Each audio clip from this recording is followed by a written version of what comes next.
Respondieron, pues nada, hecho.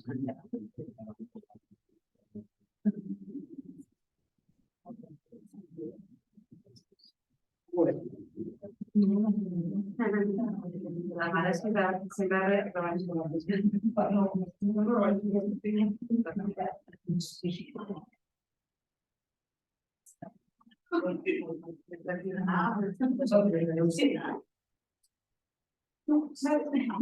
Muy bien.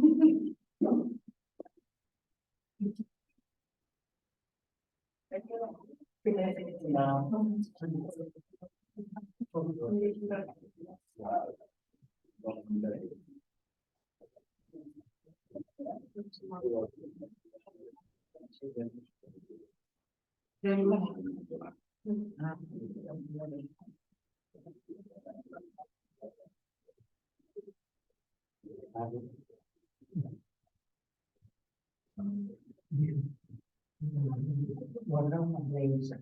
No,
yes, sí.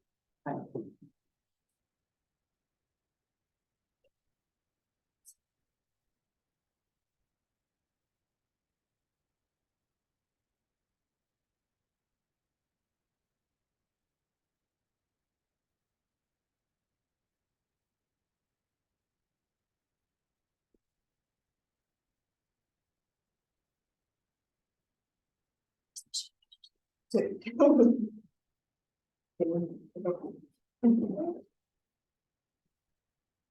Tens cadira.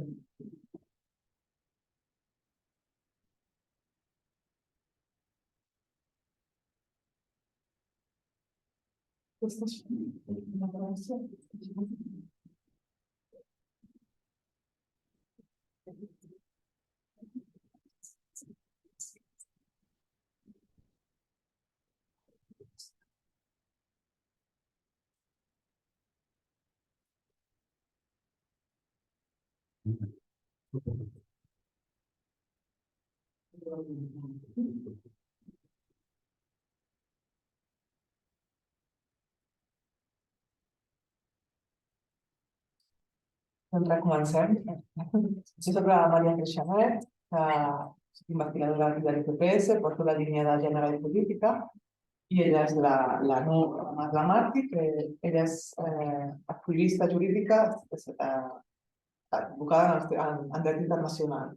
Està especialitzada en tota la zona d'Orient Mitjà i el Magreb. Ella el que fa, us explicarà millor després, si de cas, que treballa en una organització que bàsicament assessoren nenes i dones de diversos contextos islàmics. Ella es defineix a si mateixa com a activista jurídica en dret internacional. I també és la fundadora d'una revista que es diu Woman by Woman.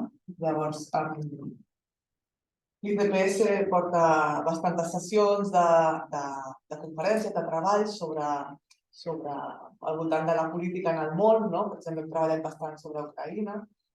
I, per altra banda, la línia de gènere, fem un treball d'intentar conèixer millor el sistema d'opressió envers les dones. I en aquest context teníem ganes de donar espai de conversa al voltant també de patriarcats concrets, i en aquest cas pensàvem en tot en funció del patriarcat en els contextos islàmics. I teníem ganes de poder conversar al voltant d'això i d'aquí aquest acte. L'acte la idea és l'Iran, perquè amb tot el que passa amb les dones a l'Iran, de sobte sembla que les societats han pogut mirar què passa en un lloc en concret amb aquestes dones i la seva revolta, però també la idea és una mica ampliar la mirada a més a diversos contextos islàmics i que puguem conversar al voltant d'això, al voltant de com opera el patriarcat en aquests contextos. Per tant, la lògica és donar una presentació perquè coneix diversos contextos, per tant, li demanem que comenci per l'Iran, el que ella en coneix, i després que obri la mirada més enllà a altres contextos, amb aquesta idea de conversar per conèixer més. Per conèixer més tota la idea. I llavors també aquí hi ha persones que sou coneixedores d'altres contextos islàmics i que a més potser teniu altres mirades, per tant serà molt interessant si ens ho prenem una mica com una conversa i si després teniu ganes de dir la vostra i d'això, de conversar per conèixer més. Així que, bienvenida, Nur. No sé si he entendido nada de lo que he dicho, pero básicamente... He entendido todo, me encantaría hablar catalán porque hablo bastante gallego. Y estoy como intentando hablar cada vez más idiomas en España porque me parece una barbaridad. Supongo que no hago esto por ego, sino porque me han pedido que grabe la conferencia Técnicas de Madrid, porque para los que no lo sepáis, me quieren más en Barcelona que en Madrid, porque en Madrid no me invita a nadie. Pero bueno, ese es otro tema. Entre Ayuso y Irene Montero no se aclaran conmigo, pero bueno. Bueno, muchísimas gracias. Pero no, estamos grabando. Sí, ya lo sé, pero que yo necesito, o sea, por luego poder transmitirlo de dónde está. Nada más. Gracias. Muchas gracias. O sea, es un placer estar hoy aquí con todos vosotros y con María, que fue muy fácil hacerlo todo con ella. Fue a raíz de un mensaje que hicimos que interactuamos entre las dos y la verdad es que es un placer porque, bueno, yo creo que Cataluña es un país, es un país de Ayuso me va a matar aquí, pero no pasa nada. No, Cataluña es un lugar en el que, bueno, hay muchas mujeres de contextos islámicos y creo que las temáticas que yo toco están muy presentes aquí en la vida de muchas personas y estamos viviendo un momento muy revolucionario para las mujeres en diferentes contextos islámicos. Me alegra mucho ver que hay hombres en la sala, o sea, no sabéis lo que es para las mujeres activistas feministas ir a sitios en los que haya hombres, o sea, es prácticamente el 0,001% de nuestro público que lo mejor de las veces. O sea que muy agradecida de estar aquí, muy agradecida al Instituto de Ciencias Políticas y Sociales, se dice así, y nada, y feliz de poder compartir esta tertulia con vosotros. Pero si me quieres hacer una pregunta, o me la haces en castellano o no. Bien. No, pues eso, como la primera pregunta es como alrededor de la situación concreta en Irán, la situación de cómo viven las mujeres ahí, lo que tú puedes conocer de ese contexto y trasladarnos. Yo hace un par de años, alrededor de 3 o 4, empecé a investigar en torno a los ordenamientos jurídicos de los diferentes países islámicos, porque sabemos que por supuesto, todos los países musulmanes son muy distintos, toda la retórica jurídica de los países es distinta, pero concretamente lo que une a la mayor parte de los ordenamientos jurídicos, de las leyes de los países islámicos, tiene que ver con la base de derecho religioso que los sustentan, ¿no? Dependiendo del país, este número de derecho islámico puede ser en mayor o en menor proporción. Cuando hablamos de derecho islámico no hablamos necesariamente de la implantación de la Sharia o de la implantación del Corán. Y esto es una cosa que creo que es necesaria aclarar principalmente porque la mayor parte de las veces se percibe el Islam como algo muy homogéneo y sin embargo la doctrina islámica es muy amplia, tiene muchas fuentes y por lo tanto las diferentes escuelas islámicas en diferentes países han tenido diferentes maneras de implementar el derecho desde el Islam. ¿Por qué es el derecho desde el Islam? Porque el Islam en sí ostenta un código penal, ostenta una jurisprudencia, está formado por diferentes fuentes que se han ido interpretando a lo largo del tiempo y que diferentes escuelas y personas han decidido usar, no usar, interpretar o reinterpretar. En el caso de Irán, que corresponde a la minoría religiosa en proporción al sunismo, se practica el chiismo, que es muy distinto al sunismo en muchos sentidos, pero a finales de los años 70 hubo una revolución en la que se pasó de un secularismo y de un laicismo que había fracasado estrepitosamente, ostentado por el Shah, y que, sin embargo, yo creo que tiene pues, su cae, su cruz, ¿no? O sea, estamos muy acostumbrados a pensar que hubo buenas épocas y malas épocas. Y estamos muy acostumbrados también a relacionar que eso tiene que ver con la existencia o no de la religión. Yo no creo que sea así. Yo creo, por ejemplo, que uno de los mayores problemas que ha tenido el laicismo en los países árabes es que ha fracasado porque ha seguido regido por estructuras jerárquicas en las que los de arriba tenían el suficiente poder y dinero para subsistir y para subsistir como querían y vivir como querían, mientras el pueblo seguía renegado a la pobreza, la miseria y la desestructuración social, ¿no? Esto es para poneros un poco en contexto porque muchas veces tengo un poco la sensación de que siempre llegamos a los acontecimientos cuando ya están en su momento revolucionario, ¿no? Pero creo que es muy importante entender lo que ocurre antes. Partimos del ejemplo de Irán. En Irán el laicismo fracasa porque la gente no tiene derechos sociales, la gente sigue estando sumida en un régimen de esclavitud económico, social y moral muy grave que la clase privilegiada perpetúa porque les interesa perpetuarlo. Entonces, habréis visto muchos de vosotros mujeres que llevan faldas, que llevan vestidos, que se las ven muy libres y muy liberadas. Y eso es una parte de un Irán que existió. Pero Irán se desestructura por eso mismo, porque esas mujeres existían, y esos hombres existían, que lo veían bien, pero también existían las otras. Y todas las otras eran las hijas del pueblo a las que nadie hacía caso y que eran. Si ser un hombre en la época del Shah implicaba ya un dolor y una superación necesaria para poder salir adelante, ser mujer es estar en el escalafón inferior, ¿no?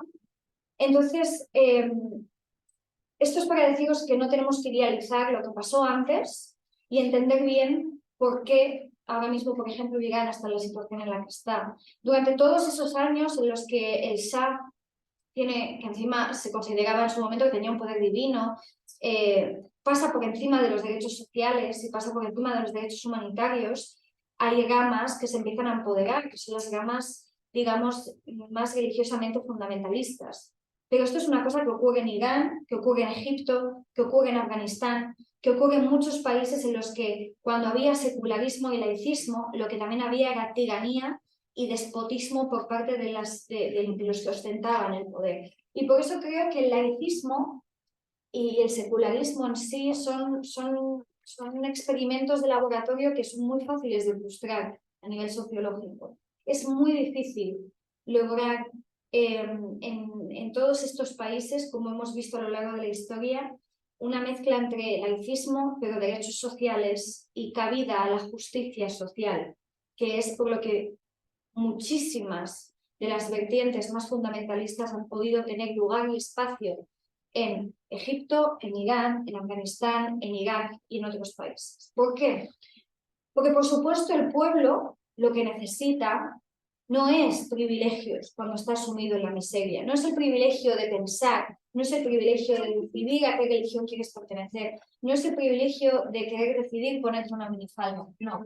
Es la necesidad de poder llevar tu hijo a un hospital, es la necesidad de poder votar, es la necesidad de que lo que votes salga realmente y no esté básicamente no pasa por procesos fraudulentos, porque sabemos que siempre va a salir el mismo dictador, ¿no? Y entonces todos estos líderes que se nos han presentado a lo largo de los últimos 60 años, 70 años en los países árabes, son líderes corruptos que promueven el secularismo y el laicismo, que promueven la idea de que ellos son súper liberales con respecto a las mujeres, pero que en sus casas, igual que están casados con mujeres liberales, tienen a mujeres esclavizadas y que al mismo tiempo pasan por encima de los derechos sociales, que ahí es donde la mayor parte del poder que desde mi perspectiva tienen desde los hermanos musulmanes en Egipto hasta las grandes organizaciones islámicas e islamistas dentro de los países es la cuestión de los valores sociales, ¿no? Entonces, os cuento este gris porque todo es gris. Lo que ocurre ahora también es gris. La mirada que tenemos ahora sobre lo que ocurre también está corrompida. Por supuesto, durante la revolución a finales de los años 70, lo que se hizo fue una especie de criba en la que durante un periodo de tiempo se permitió que la gente se pudiese manifestar políticamente, pero en el momento en el que se empezaba a ver que había problemática con respecto al fundamentalismo religioso que se instaura más tarde, se empieza a encarcelar a hombres, pero sobre todo a mujeres, que tienen destellos de ser libres y de perpetuar esta libertad que ellas ya habían vivido. Porque a finales de los años 70 las mujeres en Irán eran mujeres formadas, eran mujeres con alto nivel adquisitivo, muchas de ellas en las grandes capitales, y eran mujeres que sabían lo que significaba la libertad. No era un invento que de repente quisiesen implantar, ¿no? Entonces, ¿qué pasa a partir de ahí? O sea, ¿qué? A partir de ahí lo que ocurre es que el sistema cambia. El sistema cambia para explicarle a las mujeres que con arreglo a una sociedad puramente islámica ellas tenían que responder a un rol. Y que respondiesen a un rol era el precio que tenían que pagar para estar en esa sociedad y para no ser las disidentes, para no ser las renegadas, y para no ser las que se salían del camino y querían promover Zaura, que es la revolución, ¿no? Y ahí es donde los derechos de las mujeres empiezan a sufrir sus consecuencias. ¿Significa esto que lo que había antes era mejor? No, para mí no. Es una opinión, es personal. Creo que las democracias y el laicismo implican muchos ingredientes que en su momento no existían. Creo que desde la perspectiva de mujeres privilegiadas, por supuesto que lo que había antes era mejor. La idea es, ¿hasta qué punto hoy en día la revolución que existe en Irán va a poder llevar o bien al fracaso del sistema chiita implantado por los ayatolás y por Jomenei ahora mismo, a otro lugar en el que la libertad de expresión, en el que la libertad de las mujeres sea algo real? Puedes seguir preguntando. No, entonces la vida cotidiana hoy, ¿cómo es para las mujeres? Bueno, la vida cotidiana es una vida revolucionaria. O sea, las mujeres en Irán ahora mismo están explicando lo que sienten. Y lo que sienten es que están oprimidas por muchos motivos. Y entre esos motivos está, entre otros el verse sometidas a una prenda que es patriarcalmente sostenida en el símbolo del patriarcado religioso.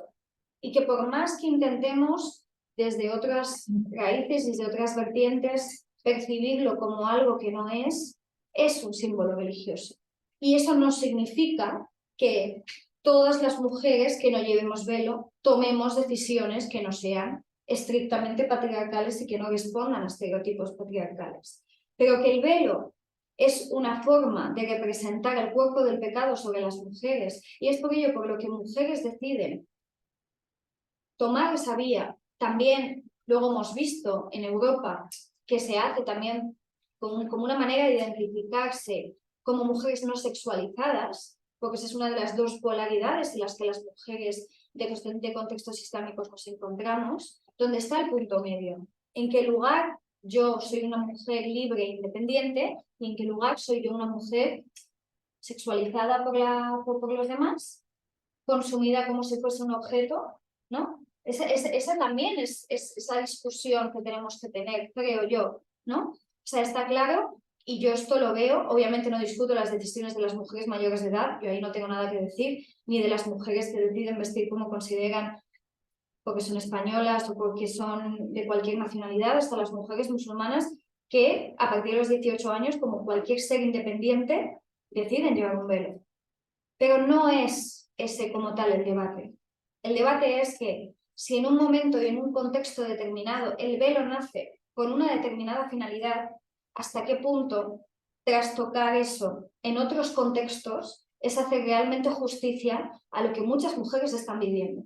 Porque ¿por qué mujeres quemarían ciudades, quemarían un país por no llevar una prenda obligatoriamente? O sea, deberíamos entender que si un símbolo es capaz de revolucionar una sociedad porque se entiende el peso que tiene, y es un peso que tiene que, por supuesto, deberíamos respetar en sociedades a las que no están acostumbrados a este tipo de prenda, porque respetamos muchas cosas que también son patriarcales. Entonces, ¿por qué no lo respetaríamos? Ahora bien, el límite para mí entre respetar una decisión de portar una prenda es entender que no significa avalarla, no significa añadirle connotaciones religiosas de liberación y no significa usarlo como un movimiento o como un gesto de emancipación y de liberación de mujeres musulmanas.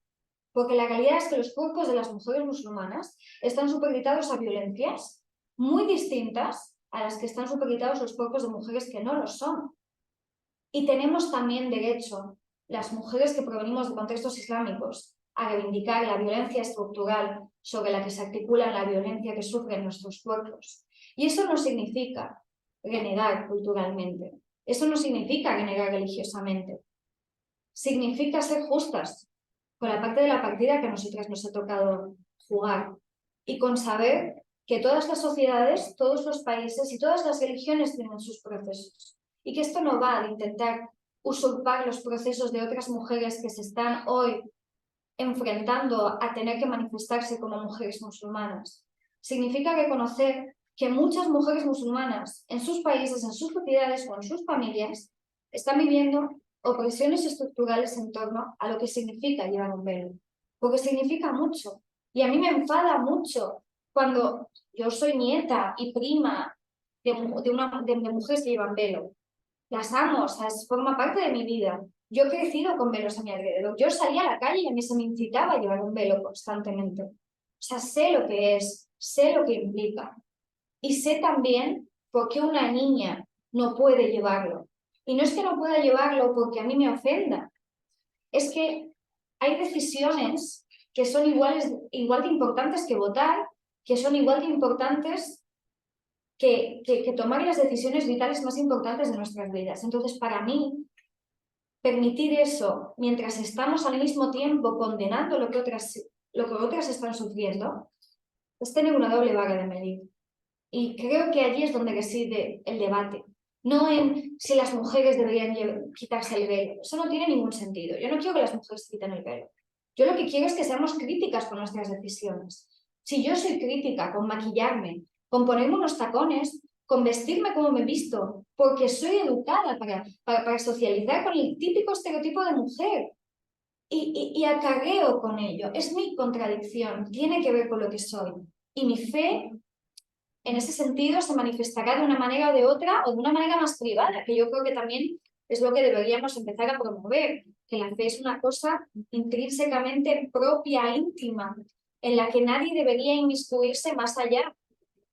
También os digo, igual que las mujeres que llevan velo se sienten constantemente cuestionadas por llevarlo en sociedades en las que no se está acostumbrada a ella, las mujeres que no lo llevamos estamos constantemente supervitadas a ser el estereotipo de mujeres disidentes renegadas, porque somos unas libertinas, porque madre mía, fijo que a nosotras en nuestras casas no nos hablan con cómo somos, ¿no? Entonces, ¿dónde está el lugar? El lugar de respeto, el lugar en el que yo, por el artículo que reconoce la libertad religiosa constitucionalmente en este país, tengo derecho a la libertad religiosa desde la perspectiva también a no manifestar la religión, que es otro derecho que se le ha quitado a las mujeres musulmanas.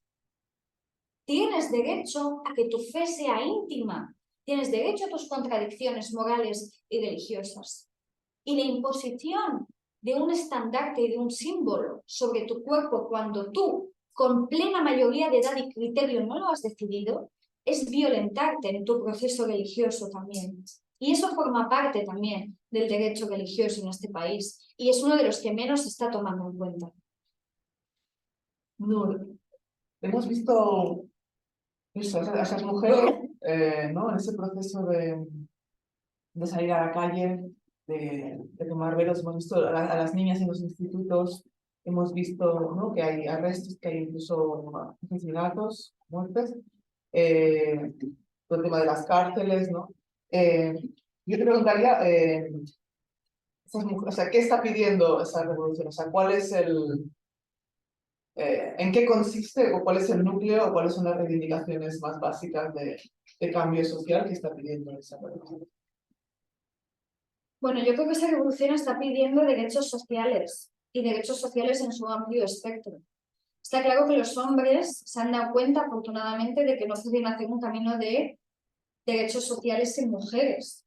Y se han dado cuenta de que necesitan el 50% de la población, porque, hombre, ya estaría bien de que no hiciese falta el 50% de la población para hacer un camino de libertad y de derechos.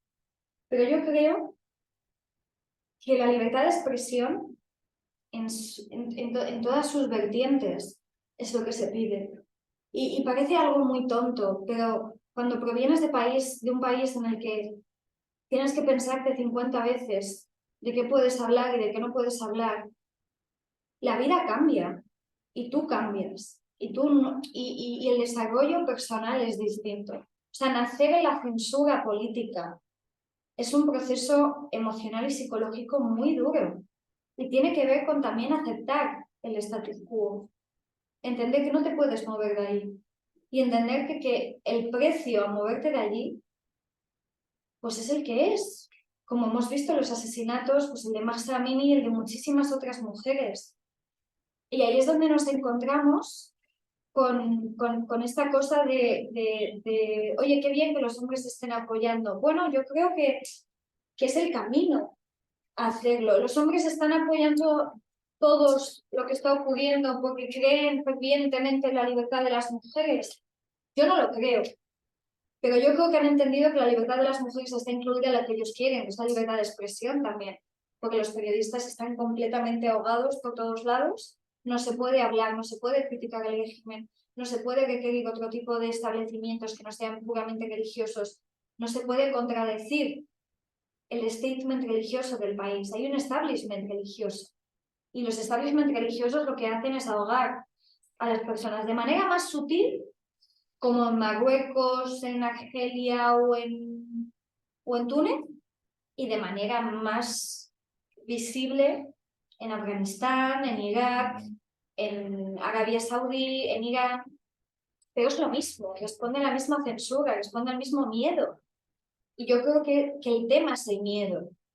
Y el tema es que cuando has tenido miedo durante tanto tiempo y de repente ves posible la opción de una ruptura con ese miedo, porque ya no hay nada que perder. ¿Qué más se va a perder más después de la libertad? ¿Cuál es la diferencia? La diferencia es que Irán es un país con tasas altísimas de personas universitarias, de gente formada, de gente que lo ha entendido todo. ¿Qué pasa? Que eso es un proceso que en muchísimos otros países no está ocurriendo. Para que eso ocurra tienen que haber años de transición educativa. Por eso, ¿qué es lo primero que lastran los dictadores, los sistemas religiosos que quieren coaccionar y que quieren oprimir? La educación. Porque un pueblo educado es un pueblo consciente. Mujeres educadas son mujeres conscientes y críticas y revolucionarias.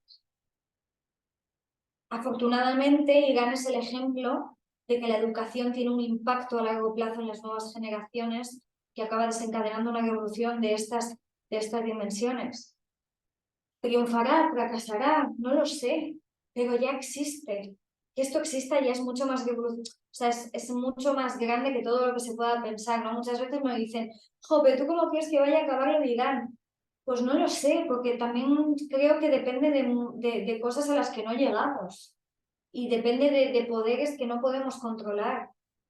Pero está claro que lo que ha ocurrido es la máxima representación de que los países en los que prima una teocracia religiosa pueden tener revueltas y revoluciones que quieran avanzar hacia un camino secular, hacia un camino laico, hacia un camino de decisión propia, y que esa es la única manera que hay de avalarlo, y que para eso también, si ahora mismo escandaliza tanto que lo que está pasando en Afganistán hace un año y pico, ahora en Irán, hay que empezar a ver lo que ocurre dentro, porque Europa y España es un gran país receptor de todo esto.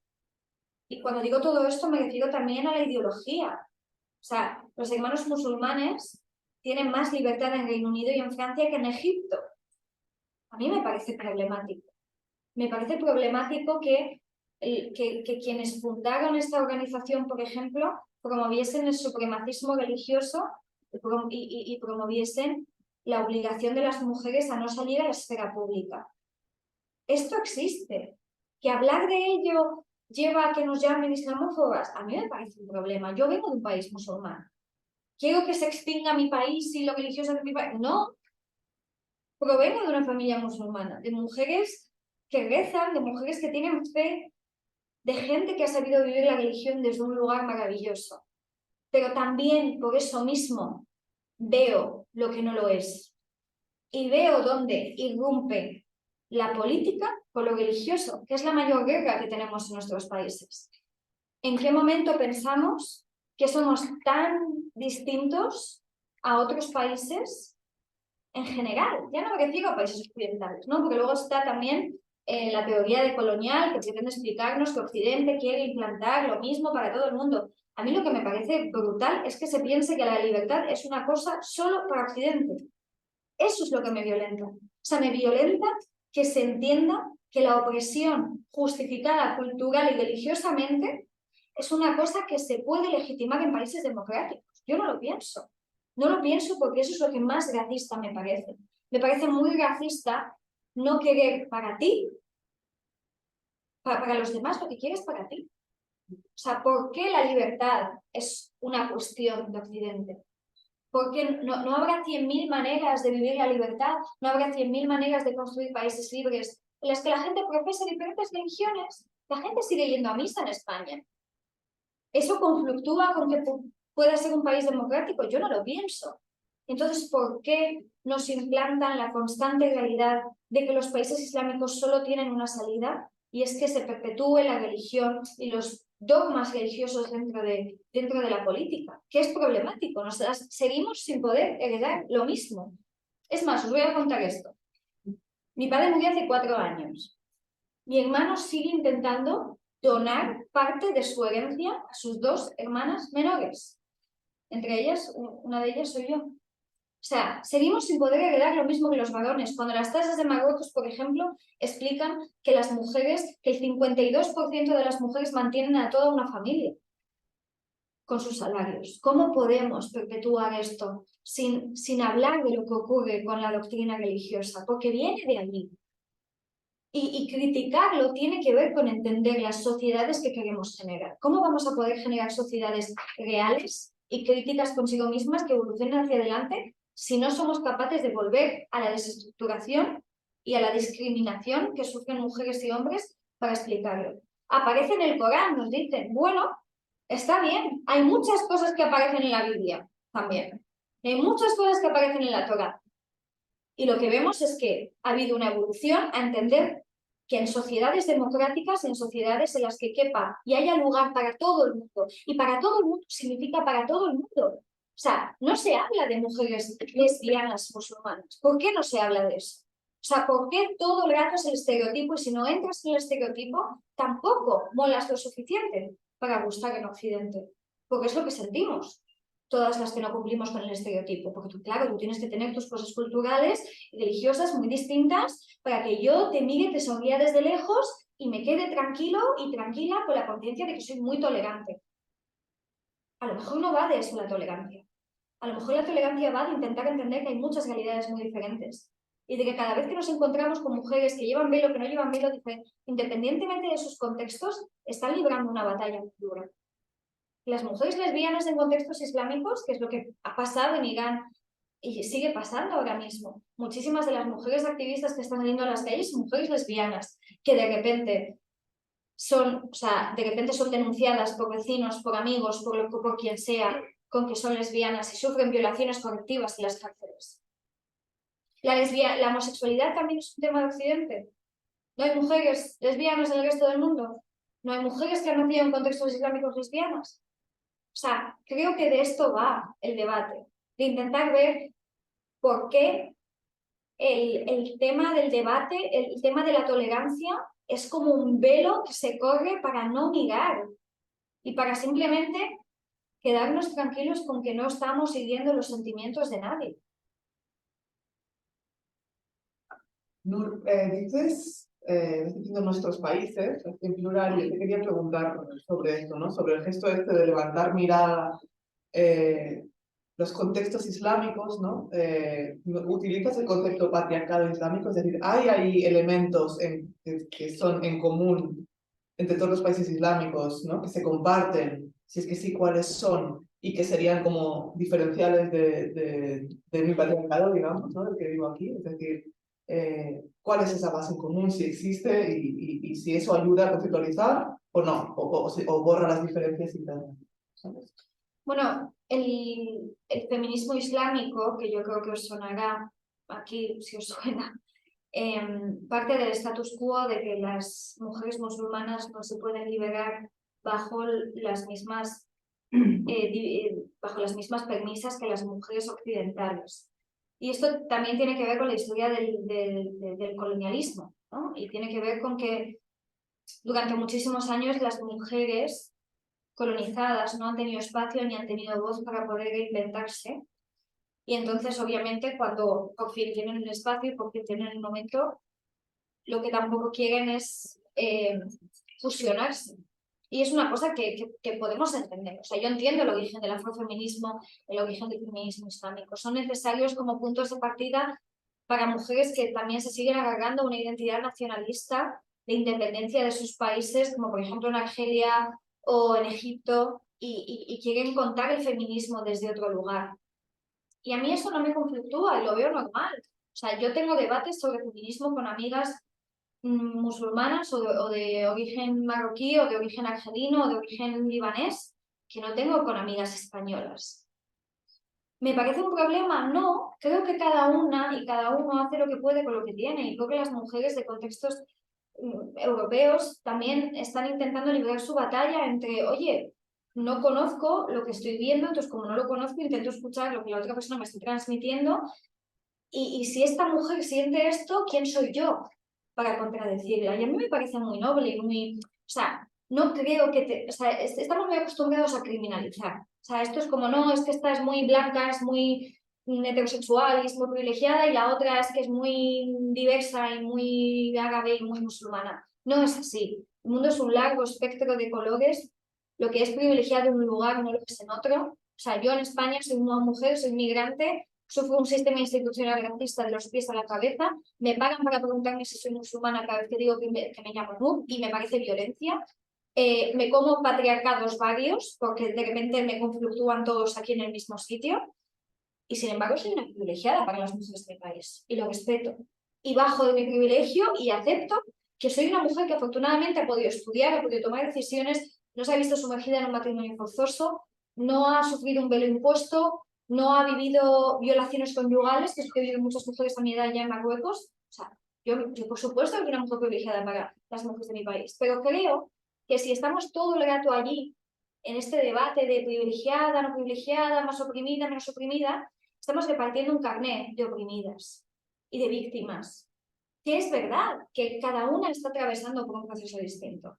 Y la mujer que es pobre, que es migrante, que es trabajadora y que está en Huelva recogiendo fresas, por más marroquí que sea, no tiene las mismas condiciones de vida que yo tengo.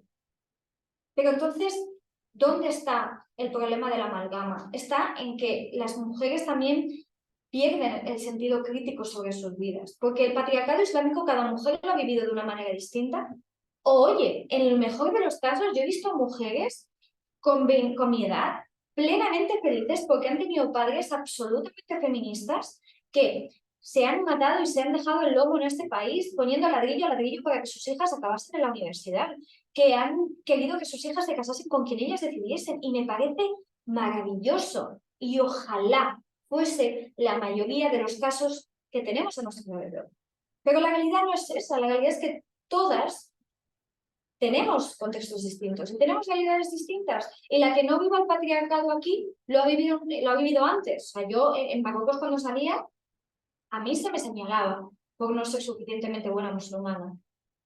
Y sin embargo aquí hay mujeres que viven otro tipo de violencia por ser mujeres y por ser musulmanas y por ser pobres. Entonces, mi idea parte del concepto de donde yo creo que emergen y se unen las teorías sobre el patriarcado, tiene sentido en el momento en el que reconocemos que nosotras, si queremos y requerimos igualdad en cómo se nos percibe desde fuera, también tenemos que entender que no somos tan distintas para querer cosas tan distintas a las que han querido las mujeres a lo largo de la historia.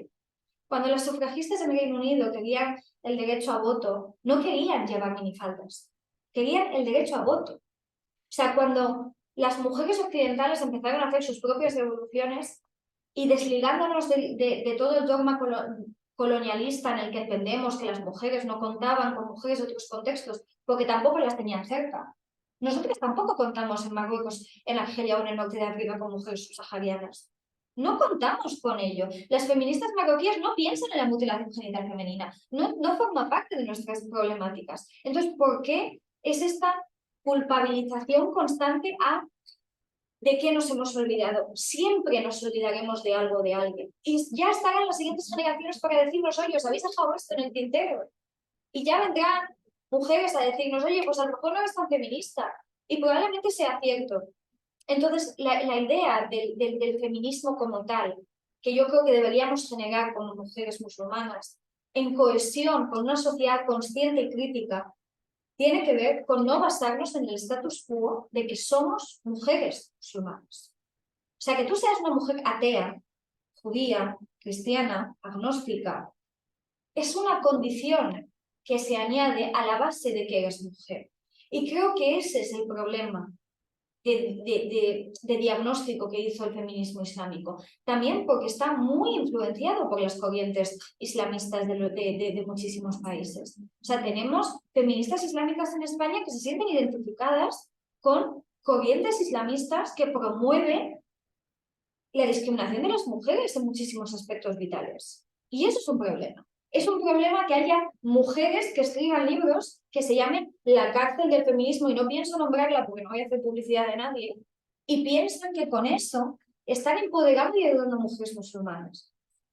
Pero la realidad es que no hay una escucha real sobre qué necesitan las mujeres musulmanas, qué quieren. No hablemos de la teoría, de lo que ha pasado hace 300 años, de la decolonialidad no sabemos la historia, somos hijas de ello. O sea, yo vivo el problema del concepto de la decolonialidad, lo vivo plenamente. Soy hija de un hombre migrante que nació en Argelia y que tuvo que emigrar a los pocos meses a Francia y que creció en Francia siendo plenamente discriminado. Soy consciente de ello y soy consciente de las barreras que tengo como mujer migrante en un país europeo. Pero no quita que entiendo la base de que el sexo es determinante en el movimiento y de que en el momento en el que usurpamos la base sexual como el status quo y usamos el somos mujeres musulmanas para a partir de ahí construir, nos estamos dejando al 50% probablemente de las mujeres de estos contextos. Y no se escucha a estas mujeres. O sea, no sabemos de mujeres musulmanas lesbianas. No sabemos de mujeres que provienen de contextos islámicos disidentes y ateas, que se manifiestan como tal y que no tienen que ser superheroínas, porque esa es otra de las cosas que se nos ha añadido. Cada vez que hagas algo, tienes que ser extraordinaria, pero también nos lo han dicho para lo que significa ser transgresor y transgresoras en el mundo. También tenemos que ser transgresoras y revolucionarias y extraordinarias. Pero es que hay muchas mujeres que también quieren vivir su fe y sus decisiones religiosas y sus decisiones políticas en intimidad. Tenemos que prostituir todos los caminos de todas las mujeres para que se entienda. Tenemos que, o sea, todas las mujeres que han vivido todas estas violencias tienen que salir a contarlo para que se tenga en cuenta que esto existe. O sea, yo creo que esas son las dudas a las que nos tenemos que confrontar hoy en día. Os animo a preguntar, a hablar y a decir cómo lo veis, a aportar y a preguntar aquí junto conmigo. Podéis Así respirar que- un poquito, no pasa nada. Acabar.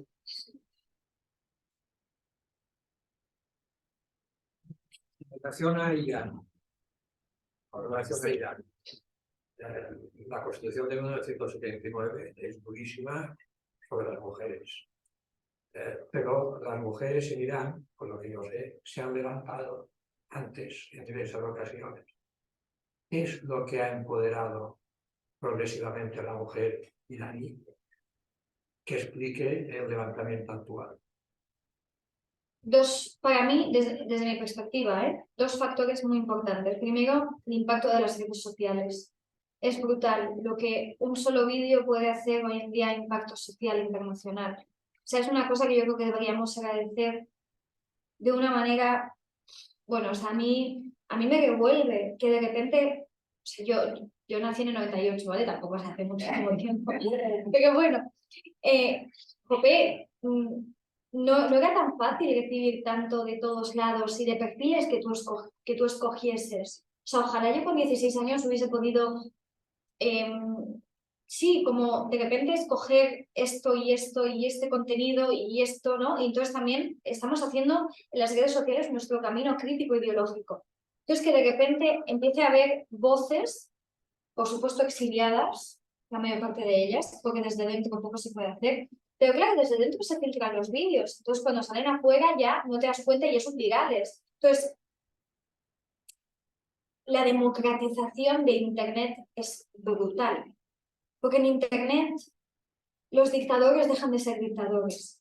Excepto Elon Musk, que ahí estamos todos a ver qué pasa. Pero el poder de los dictadores deja de regular la vida de la gente, sus decisiones y lo que pueden hacer y lo que no pueden hacer. Cuando se filtran los vídeos, que no puedes estar atendiendo a 1700 vídeos que se han filtrado todos los días sobre que se ha pegado a esta mujer, que se ha hecho esto a esta otra, que se ha encarcelado a este hombre. Entonces, la falta de control y de poder.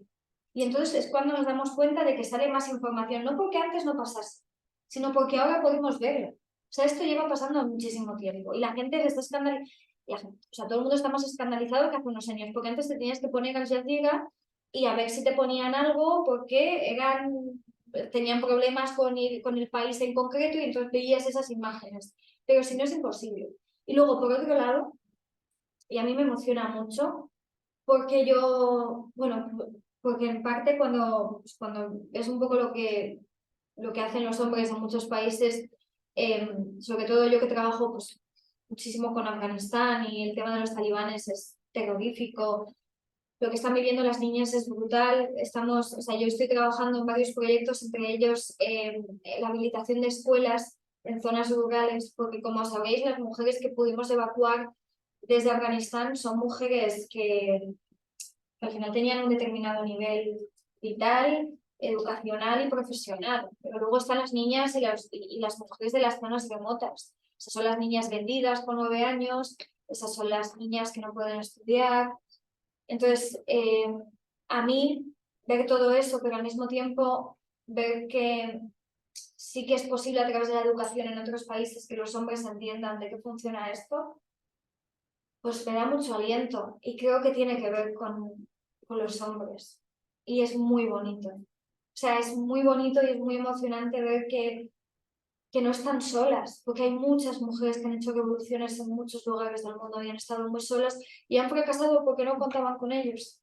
Entonces, de repente ver que ellos se ponen en primera fila para que ellas no se coman las balas y que en los sistemas religiosos y políticos en los que se considera que la fuerza la ostenta un hombre, los hombres no tienen miedo a las mujeres, tienen miedo a los hombres. Entonces los gobiernos empiezan a temblar cuando ven que hay hombres que se les ponen enfrente. Y si es por eso, oye, que sea por eso. Si con eso triunfa y si con eso sale adelante la revolución, pero yo creo que es un gesto de conciencia y de entender que esto no va de unas cuantas, que esto va también de sus hijas, de la vida que ellos quieren dejar a sus hijas, del mundo que quieren dejar. Y cuando hay generaciones conscientes de eso, que no están dispuestos a volver a vivir lo mismo, que ya han visto cómo sus madres lo vivían, cómo sus hermanos lo vivían, cómo sus mujeres lo están viviendo, y se niegan a que sus hijas sigan pasando por el mismo agua. Y entonces esto nos demuestra, ni más ni menos, que el feminismo es necesario para ambos lados. Porque ¿qué hombre es libre cuando todas las mujeres a su alrededor están oprimidas?